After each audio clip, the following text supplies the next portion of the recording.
Salut à tous, aujourd'hui épisode 13 de mes aventures en aquaponie. Et effectivement j'ai bien fait de nommer cette série mes débuts en aquaponie, parce qu'il m'arrive plein de misère. Je suis pas superstitieux, mais là j'ai l'impression que cet épisode 13 va vous présenter plus de problèmes que de succès. Donc, on va voir ça ensemble, faut bien apprendre par la pratique.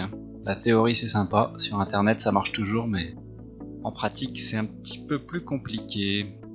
Alors, je voulais vous montrer d'abord l'ombrage, donc la protection que j'ai commencé à mettre. C'est pas sur toute la serre, mais voilà, c'est un espèce de petit film en plastique.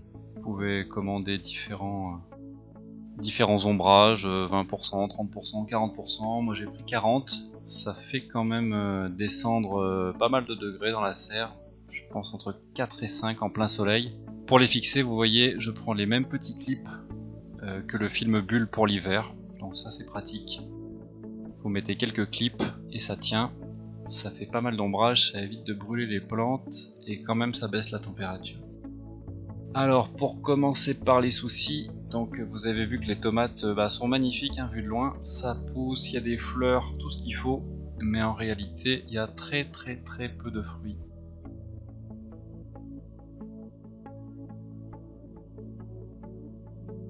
Vous voyez, il y en a un là, il y en a un qui sont là, il y en a qui sont là, ils sont assez jolis d'ailleurs.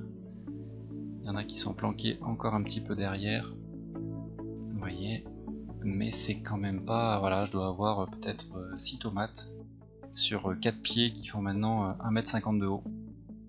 C'est quand même très curieux. Alors, le haut des feuilles, vous voyez, on a l'impression que ça flétrit un peu, c'est bizarre.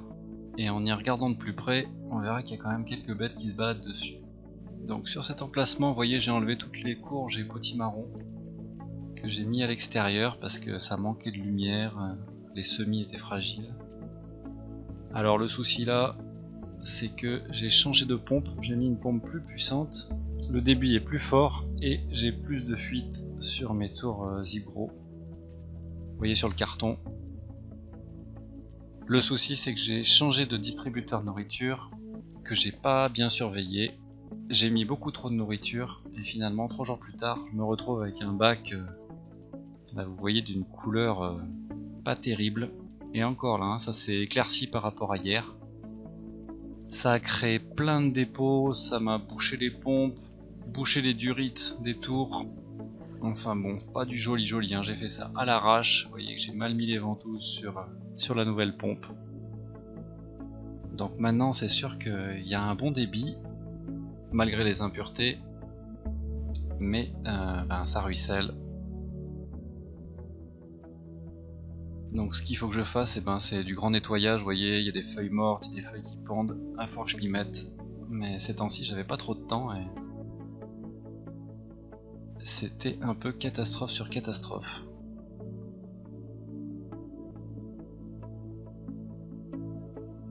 Donc ce potimarron, il donne, mais il ne fait que des fleurs mâles. Donc j'arrive rien à polliniser. Je pense que je vais le mettre dehors aussi. Vous voyez mon pied de concombre famélique qui grimpe, qui fait ses petites fleurs, mais je pense que c'est vraiment une erreur d'avoir continué avec ça. J'aurais dû tout enlever, tout recommencer.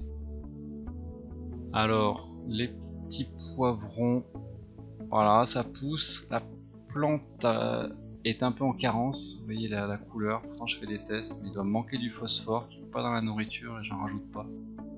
J'attends le testeur là.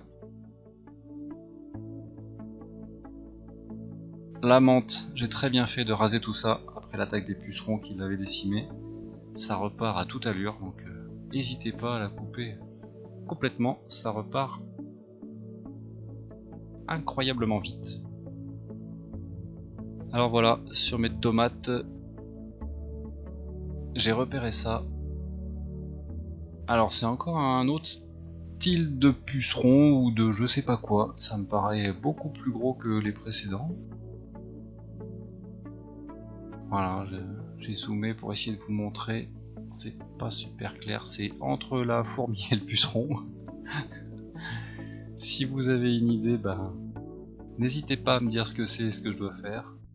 Je vais aller rapidement acheter de l'alcool ménager, comme me l'avaient suggéré certaines personnes sur les commentaires. Et je vais pulvériser ça sur les blettes, sur les fraises et visiblement sur les tomates. Vous voyez sur les blettes. Les pucerons sont revenus, juste à l'huile d'olive. Ça a bien marché pendant un moment, mais il aurait fallu que je fasse plus de pulvérisation, je pense.